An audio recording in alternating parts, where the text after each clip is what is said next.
Every CX program loves to obsess about the extremes. The promoters who rave about you, the detractors who complain loudly. But what about the ones in the middle? The customers who simply say nothing at all. They don't complain, they don't praise, they don't even answer your surveys. We call them neutral. But here's the truth. Silence might be the loudest warning sign of all. And silence doesn't always mean satisfaction. Often it means indifference. Emotional flatline is when people remember peaks and lows, but silence means nothing stood out. Withdrawal response, in psychology, silence can signal disengagement. It's the opposite of fight or flight. It's simply giving up. Low expectations.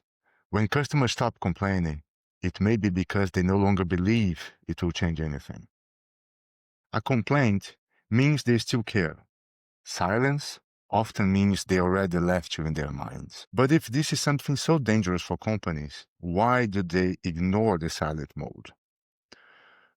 First of all, they're invisible. Promoters and detractors, they generate data, reviews, and noise. The silent middle, they simply disappear in the dashboards. Second, they don't trigger alarms. NPS highlights extremes. Silence looks absolutely neutral, but neutrality is not harmless.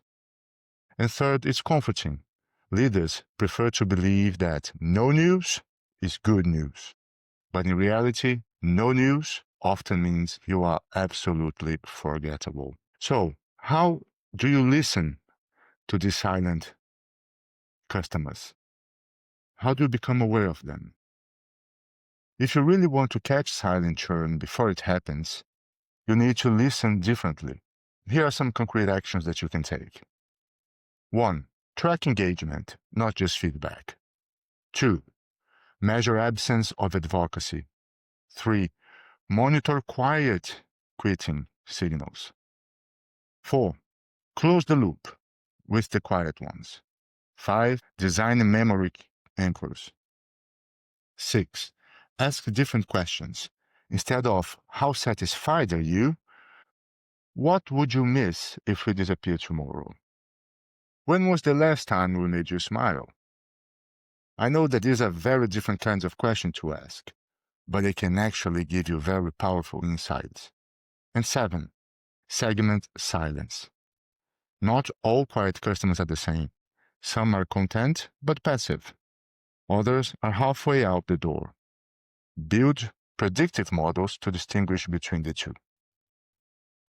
And which are the tools that the CX leaders can use? One of them is engagement dashboards, in which you can track not only sales, but micro-engagements, clicks, time spent, feature adoption. Silence is data as well. Another tool that you can use is customer health score. Combine behavior metrics, like usage decline, support tickets, payment delays, into an early warning system. A third option would be silent customer panels. Recruit disengagement customers into panels and ask them why they're disengaged. Their answers are often more valuable than promoter praise. And another possibility that you can use is churn simulations. Run scenarios. What happens if 10% of our silent middle leaves tomorrow? Are we prepared for that? CX isn't just about managing promoters and detractors. It's about waking up the forgotten middle, the customers who quietly drift away because nothing stood out. Because in the end, churn doesn't always announce itself with complaints. Sometimes it just happens in silence.